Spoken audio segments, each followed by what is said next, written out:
नमस्कार। कभी सोचा है कि भारत में एक ऐसा भी ज्योतिर्लिंग है जहां खुद महादेव हर रात आराम करने आते हैं?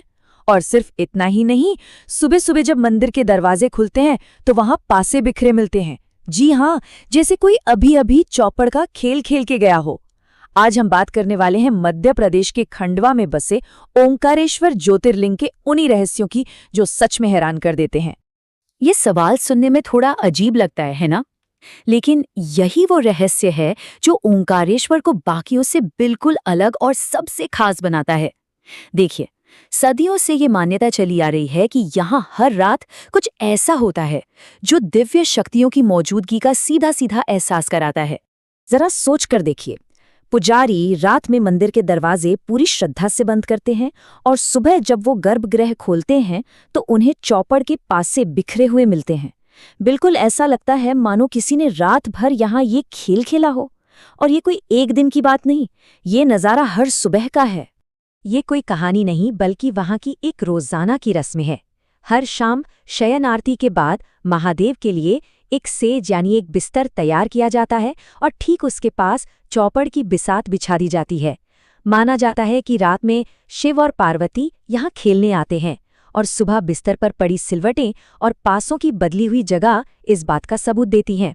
सबसे चौंकाने वाली बात पता है क्या है? आज तक किसी ने भी मंदिर के अंदर रात बिताने की हिम्मत तक नहीं की है। ये चौपड़ का रहस्य, ये तो बस एक शुरुआत थी। असली और सबसे बड़ा चमत्कार तो मंदिर की दीवारों के बाहर है। एक ऐसा अजूबा जिसे किसी इंसान ने नहीं बल्कि खुद प्रकृति ने रचा है और जो इस जगह को और भी ज्यादा पवित्र बना देता है। ये जो जगह है, ये पूरा का पूरा द्वीप जिसे मांधाता द्वीप कहते हैं, वो कुदरती तौर पर ओम के आकार का बना हुआ है। जब इसे दूर से देखा जाता है तो नर्मदा नदी और पहाड़ियों की बनावट से एकदम साफ साफ ओम नजर आता है। सोचिए, बिना किसी इंसान की मेहनत के प्रकृति ने खुद महादेव का सबसे पवित्र चिन्ह यहाँ उकेर दिया है ना कमाल की बात? ओंकारेश्वर का एक और रहस्य इसके स्वरूप में ही छिपा है। देखिए, ये कोई साधारण ज्योतिर्लिंग नहीं है। यहाँ पूजा और दर्शन का एक ऐसा नियम है जो इसे बाकी सभी ज्योतिर्लिंगों से बिल्कुल अलग बनाता है। यहाँ पर ज्योतिर्लिंग एक नहीं बल्कि दो हिस्सों में बटा हुआ है। एक है ओंकारेश्वर जो कि मुख्य लिंगम है और दूसरा है ममलेश्वर जो नर्मदा के ठीक दूसरे किनारे पर है।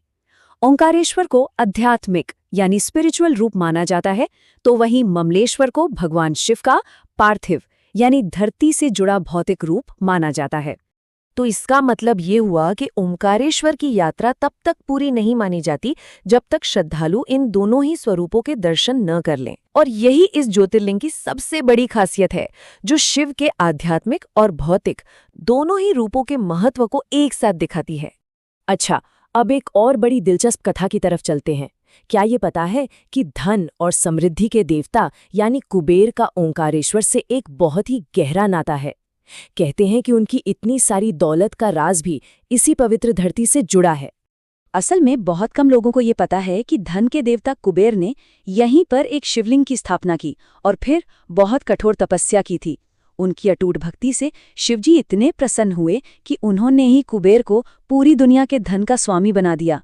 ये दिखाता है कि इस जगह पर की गई भक्ति में कितनी शक्ति है।